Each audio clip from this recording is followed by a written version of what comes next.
আজিমের শাপলা চত্বরের হত্যাকাণ্ডের বিচার ছাড়া বাংলাদেশ চলতে দেওয়া হবে না।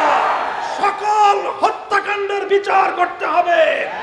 2024-এর কোটা সংস্কার আন্দোলনের 5 শতাধিক শহীদের হত্যাকাণ্ডের বিচার করতে হবে। এই পর্যায়ে বক্তব্য রাখবেন আজকের এই শান্তি সমাবেশের প্রধান অতিথি, এদেশের লক্ষ কোটি তৌহিদি জনতার হৃদয়ের স্পন্দন আল্লামা মামুনুল হক। নারায়ে তাকবীর, নারায়ে তাকবীর। আসসালামু আলাইকুম ওয়া রাহমাতুল্লাহ। আলহামদুলিল্লাহি রাব্বিল আলামিন ওয়া সলাতু ওয়া সালামু আলা সাইয়্যিদিল মুরসালিন, আম্মা বা'দ। সংগ্রামী তৌহিদি জনতা, নারায়ণগঞ্জের সংগ্রামী জনতা, আপনারা শান্তি সমাবেশ থেকে আমাদের স্পষ্ট পয়গাম, সংখ্যালঘুদের জানমাল, ইজ্জত আবরু, তাদের ধর্মীয় উপাসনালয়গুলোর নিরাপত্তা হেফাজতে ইসলাম দায়িত্ব পালন করছে, অব্যাহতভাবে করে যাবে। আপনারা ওলামায়ে কেরামকে, ইমাম সাহেবদেরকে এই ক্ষেত্রে সহযোগিতা করবেন।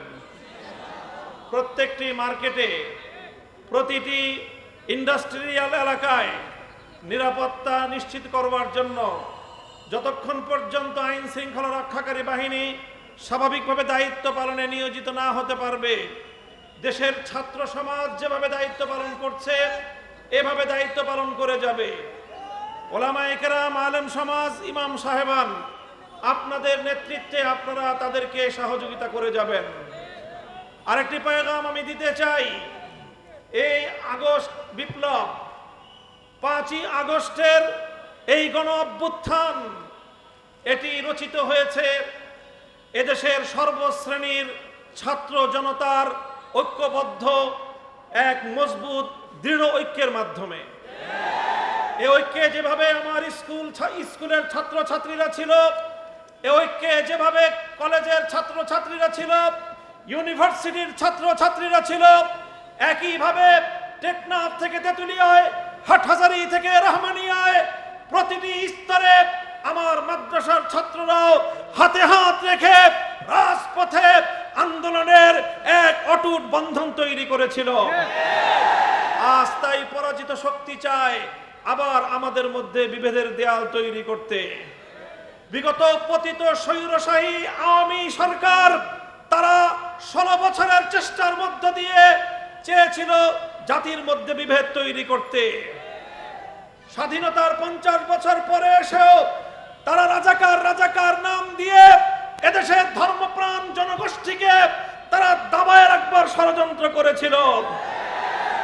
যখন গোটা দেশের সমস্ত মেধাবী ছাত্র জনতাকে রাজাকার বলে গালি দিয়েছিল, তখনই আন্দোলন বারুদের মতো জ্বলে উঠেছে। বাংলাদেশে স্লোগান উঠেছিল, আমি কে তুমি কে। কে বলেছে? কে বলেছে? আমি বলতে চাই, মনে রাখতে হবে এই ঐক্যই এই আন্দোলনের মজবুত ভিত। আগামী দিনে এই ঐক্যকে ফাটল ধরাবার জন্য পরাজিত শক্তি আবার চেষ্টা করছে। হে স্কুল কলেজ ভার্সিটির ছাত্ররা, তোমাদেরকে আমাদের মাদ্রাসার অঙ্গনে আমি স্বাগত জানাই। তোমরা মসজিদে আসবে, মাদ্রাসায় আসবে, হাটহাজারীতে আসবে, নারায়ণগঞ্জের মাদ্রাসাগুলোতে, ঢাকার শহরের মাদ্রাসাগুলোতে তোমরা আসবে। আমার মাদ্রাসার সন্তানেরা টিএসসি চত্বরে যাবে, তোমরা শহীদ মিনারের সামনে গিয়ে ইসলামী ক্যালিগ্রাফি আঁকবে। বাংলাদেশের বাংলা ভাষার বাংলা ভাষার মর্যাদা রক্ষা করবার জন্য যেভাবে আন্তর্জাতিক মাতৃভাষা দিবস হিসেবে 21শে আগস্ট স্বীকৃত হয়েছে, সেই ভাষার মর্যাদা আমাদেরকেও রক্ষা করতে হবে। এমনি ভাবে যে কোনো মূল্যে ঐক্যকে অটুট এবং মজবুত রাখতে হবে। ইনশাআল্লাহ ছাত্র জনতার এই যে রাষ্ট্র সংস্কারের যে আন্দোলন, এই আন্দোলনে আমরা সর্বাত্মক সহযোগিতা করব। সকল আত্মত্যাগ, সকল শহীদের রক্তের সঙ্গে আমাদেরকে ইমানদারি রক্ষা করতে হবে, শহীদদের মর্যাদা রক্ষা করতে হবে, সকল হত্যাকাণ্ডের বিচার করতে হবে।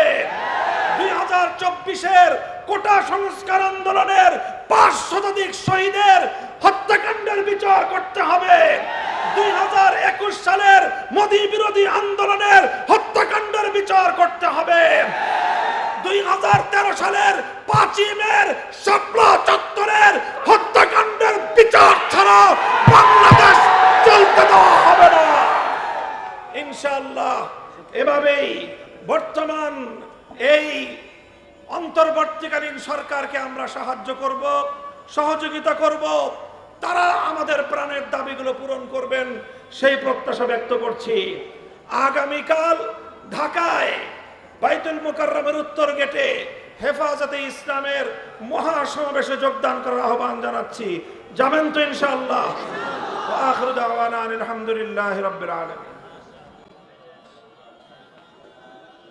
এক পর্যায়ে সভাপতি